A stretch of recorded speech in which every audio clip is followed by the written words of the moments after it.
Hi friends, வணக்கம். இந்த வீடியோவில் வந்து நம்ம திருநெல்வேலி ஸ்டைல் சொதி எப்படி வைக்கலாம் அப்படிங்கிறத பற்றி உங்கள் கூட ஷேர் பண்ணிக்கிட போகிறேன். இது வந்து நம்மளோட சப்ஸ்கிரைபர் ஒருத்தவங்க கேட்ட வீடியோ. அது வந்து இன்றைக்கி தான் எனக்கு போடுறதுக்கு டைம் இருந்துச்சு. நான் இன்றைக்கி உங்கள் கூட இந்த ரெசிபியை வந்து ஷேர் பண்ணிக்கிறேன். இது வந்து பார்த்திங்கன்னா திருநெல்வேலியில் ரொம்ப ஸ்பெஷலான ஒரு ரெசிபி. இதுக்கு வந்து ஃபஸ்ட்டு வந்து ஒரு 100 பருப்புக்கும் கொஞ்சம் கம்மியாக ஒரு 3/4 உலக்கு 100 உலக்குக்கு 3/4 உலக்கு அளவுக்கு சிறுபருப்பு வச்சுக்கோங்க. அதை வந்து ஒரு குக்கரில் போட்டு இப்போ லைட்டாக வந்து வாசனை வர்ற அளவுக்கு ஃப்ரை பண்ணணும். ஃப்ரை பண்ணிவிட்டு இதை வந்து தண்ணி ஊற்றி நல்லா சாஃப்டாக வேக வச்சு எடுத்துக்க போகிறோம். இதுதான் வந்து ஃபஸ்ட்டு ஸ்டெப்பு.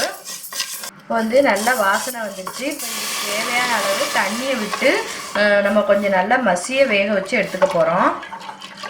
இது கூடயே வந்து நம்ம சொதிக்கு வந்து ஒரு 3 உருளைக்கிழங்கு சேர்த்துக்கிடுவோம். அந்த 3 உருளைக்கிழங்கையும் இதுலேயே வேக வச்சு எடுத்துக்கலாம். இது வந்து கொஞ்சம் வேகும்போது கொஞ்சம் சாஃப்டாக இருக்கும், நம்மளுக்கு குழம்புல சேர்க்கும்போது நல்லாயிருக்கும். அதுக்காக நான் இதுலேயே சேர்த்துட்டேன். இப்போ இது வந்து ஒரு 3-4 விசில் வரட்டும், அதுக்கப்புறமா பார்க்கலாம். இது கூட வந்து மஞ்சள் தூள் எதுவுமே சேர்க்கணுன்னு அவசியம் இல்லை.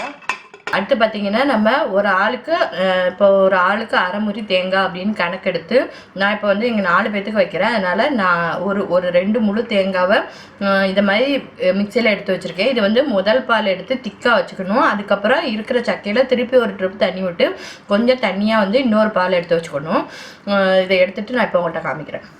இப்போது உங்களுக்கு விருப்பப்பட்டமான காய்கறிகளை சேர்த்துக்கலாம். இதில் வந்து மேக்ஸிமம் பார்த்தீங்கன்னா பீன்ஸு, கேரட்டு, உருளைக்கிழங்கு, பச்சை பட்டாணி, அதுக்கப்புறம் முருங்கைக்காய் சேர்ப்பாங்க. இன்றைக்கி அந்த முருங்கைக்காய் இல்லை, அதனால நான் அதை சேர்க்கலை. இந்த 3 எனக்கு வந்து 3 காய் மட்டும் இருக்குது. இன்றைக்கி அதை எடுத்து வச்சுருக்கேன். அது கூட வந்து நம்ம எடுத்து வச்சுருக்க தேங்காய் பாலில் செகண்ட் எடுத்த பாலில் வந்து கொஞ்சமாக சேர்த்துக்கோங்க. ஏன்னா பாலில் வந்து காய்கறிகளை வேக வச்சிங்கன்னா டேஸ்ட் வந்து நல்லாயிருக்கும். அதுக்காக நம்ம வந்து ஃபஸ்ட்டே வந்து தேங்காய் பாலை வந்து வடிகட்டி வச்சு வடித்து வச்சுருந்தாலுமே திருப்பி வந்து இன்னொரு வடிகட்டி வச்சு வடிச்சுட்டு ஊற்றுங்க. அப்போ தான் வந்து தேங்காயோட சக்கெல்லாம் வந்து வாயில் தட்டுப்படாமல் இருக்கும். அதுக்கப்புறம் பார்த்தீங்கன்னா இதில் கொஞ்சமாக வந்து உப்பு சேர்த்துருக்கேன். உப்பு சேர்த்து இப்போ இதில் வந்து ஒரு விசில் மட்டும் விட்டு எடுக்க போகிறேன். ரொம்ப விட்டிங்கன்னா காயெல்லாம் குழஞ்சிரும். அதனால் ஒரு விசில் மட்டும் விட்டு எடுத்துக்கலாம். அடுத்து என்ன செய்ய போகிறோன்னா ஒரு கடாயில் வந்து கொஞ்சமாக வந்து எண்ணெய் விட்டுக்கோங்க. அது கொஞ்சம் காஞ்சதுக்கு அப்புறமா இதில் வந்து பார்த்திங்கன்னா நம்ம இஞ்சியும் பச்சை மிளகாவும் மட்டும்தான் காரத்துக்கு சேர்க்க போகிறோம். அதனால் உங்கள் காரத்துக்கு ஏற்ற மாதிரி கொஞ்சம் கூட போட்டுக்கோங்க. ஏன்னா தேங்காய் பாலில் வந்து செய்யும்போது நம்மளுக்கு காரம் வந்து ஆட்டோமேட்டிக்காக கம்மியாயிரும். அதனால் இதில் வந்து ஒரு 6 பச்சை மிளகாய் எடுத்து வச்சுருக்கேன். அப்புறம் ஒரு 3-4 பல் பூண்டு, ஒரு 8 இது சின்ன வெங்காயம். அதை வந்து முழுசாக அப்படியே சேர்த்துடலாம். இதை வந்து லைட்டாக வந்து எண்ணெயில் ஃப்ரை பண்ணிக்கோங்க. இப்போ இந்த தேங்காயில் வேக வச்சுருக்க காய்கறிகளோட இந்த வெங்காயம் இது எல்லாத்தையும் ஆட் பண்ணிடலாம். இப்போ அடுத்து வந்து ஒரு 4 சின்ன வெங்காயம், ஒரு 2-3 பல் பூண்டு, கொஞ்சம் ஒரு டீஸ்பூன் அளவுக்கு ஜீரகம், ஒரு 2-3 பச்சை மிளகாய், ஒரு சின்ன துண்டு இஞ்சி, இதை வந்து தண்ணி விட்டு நல்லா அரைச்சி இதோட சாறு எடுத்து இந்த காய்கறியில் ஆட் பண்ண போகிறோம். இப்போ இதை அரைச்சி சாறு எடுத்துடலாம். இப்போ வந்து இந்த இதில் வந்து நம்ம எடுத்து வச்சுருக்க ஜூஸ், அதாவது இஞ்சி, பச்சை மிளகாய், பூண்டு, ஜீரகம், இதை அரைச்சி வச்ச ஜூஸை வந்து இதில் ஆட் பண்ணி நம்ம கிண்டிக்கிட்டே இருக்கணும். இது வந்து கொஞ்சம் நல்லா கொதித்து அந்த பச்சை வாசனை வந்து கொஞ்சம் மாறுற அளவுக்கு கொஞ்சம் நம்ம டைம் கொடுக்கலாம். இப்போ இது கூட வந்து நம்ம வேக வச்சுருக்க பாசிப்பருப்பையும் நம்ம உருளைக்கிழங்கையும் இதில் ஆட் பண்ணிடலாம்.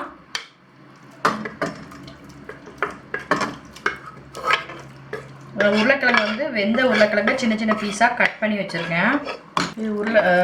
இது பாசிப்பருப்பு பார்த்தீங்கன்னா நல்லா வெந்துடுச்சு. இப்போ இதில் வந்து இப்போவே தேங்காய் பால் சேர்த்திங்கன்னா சில சமயம் தெரிஞ்ச மாதிரி ஆயிரும். அதனால கொஞ்சம் டைம் கொடுங்க. அது கொஞ்சம் நல்லா கொதித்து அந்த பச்சை வாசனைலாம் மாறட்டும். இது முதல்ல ஊற்றின அந்த காய்கறி வேகிறதுக்கு ஊற்றின தேங்காய் பால் மட்டும்தான் இதில் இருக்குது. இப்போ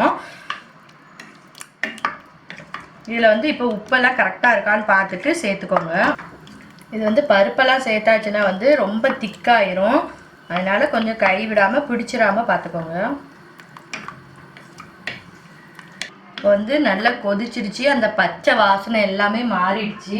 இது வந்து தேங்காய் பால் ஊற்றுற உடனே நம்ம வந்து ஸ்டவ் ஆஃப் பண்ணிடணும். நான் சிம்மில் தான் வச்சுருக்கேன். லைட்டாக ஒரு கொதி சூடு ஏறினோன்னு நம்ம ஆஃப் பண்ணிடணும். இப்போ நான் ஃபஸ்ட்டு செகண்ட் எடுத்த தேங்காய் பால் எடுத்து வச்சுருக்கேன். அதையும் இதில் விட்டுறேன். இது ஃபஸ்ட்டு உள்ளது. இது வந்து அதை விட நல்ல திக்காக இருக்கும். இப்போ இதை சேர்த்துட்டு நல்லா வந்து கலந்து விட்டுருங்க. தேங்காய் பால் சேர்த்ததுக்கு அப்புறமா ரொம்ப நேரம் வந்து ஸ்டவ்வில் வைக்கக்கூடாது. இதில் வந்து நீங்கள் வேணால் மஞ்சத்தூள் வேணாலும் சேர்த்துக்கலாம். நான் இன்றைக்கி மஞ்சத்தூள் சேர்க்கலை. அந்த பச்சை மிளகா அரைச்சி விட்டதே எனக்கு வந்து லைட்டு மஞ்சள் கலரில் தான் தெரியுது, அதனால் நான் ஒன்றும் சேர்க்கலை. இது வந்து லேசாக சூடாகட்டும். ஆன உடனே ஒரு 10 நிமிஷம் இறக்கி வச்சுட்டு ஒரு அரை லெமனை வந்து இதில் பிழிஞ்சு விட்டுறணும். இப்போவே பிழியக்கூடாது, பிழிஞ்சால் தெரிஞ்சிரும் பால், தேங்காய் பால் வந்து தெரிஞ்சிரும். இதில் லாஸ்ட்டு கொத்தமல்லி இலை இருந்துச்சுன்னா நீங்கள் கொத்தமல்லி இலையை வந்து ஒரு கைப்பிடி எடுத்து நல்லா பொடிசாக அரிஞ்சு இதில் ஆட் பண்ணிக்கோங்க. இதில் வந்து சில பேர் பார்த்தீங்கன்னா இந்த மாதிரி தண்ணியாக இருக்குது அப்படிங்கிறதுக்காக பொரிகடலையெல்லாம் பொடி பண்ணி சேர்ப்பாங்க. அந்த மாதிரி சேர்த்திங்கன்னா உங்களுக்கு வந்து டேஸ்ட்டே வந்து குழம்பு டேஸ்ட்டே வந்து மாறிடும். இதோடு நிப்பாட்டிக்கிறது, இந்த பருப்போடு நிப்பாட்டிக்கிறது வந்து நல்ல டேஸ்ட்டு கொடுக்கும் குழம்புக்கு. இப்போ பார்த்தீங்கன்னா ஸ்டவ் ஆஃப் பண்ணியாச்சு, ஏன்னா சூடு ஏறிட்டு குழம்புல. இப்போ இதை தாளித்து ஊற்றிடலாம். இப்போ நம்ம அதே கடாயில் வந்து கொஞ்சம் எண்ணெய் விட்டுக்கலாம். எண்ணெய் ஹீட்டான உடனே கொஞ்சம் கடுகு, காஞ்ச மிளகாய், உளுந்தம்பருப்பு, கருவேப்பிலை போட்டு தாளித்து அதை ஊற்றிடலாம். இப்போ எண்ணெய் நல்லா ஹீட் ஆகிடுச்சு, கொஞ்சம் கடுகு போட்டுக்கலாம். கொஞ்சம் உளுந்த பருப்பு,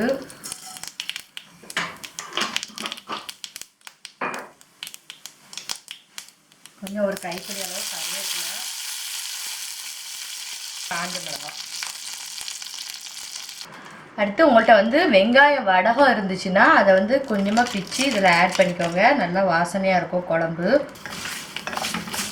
இப்போ வடகெல்லாம் நல்லா பொரிஞ்சிருச்சு. இப்போ இதை குழம்புல ஆட் பண்ணிடலாம்.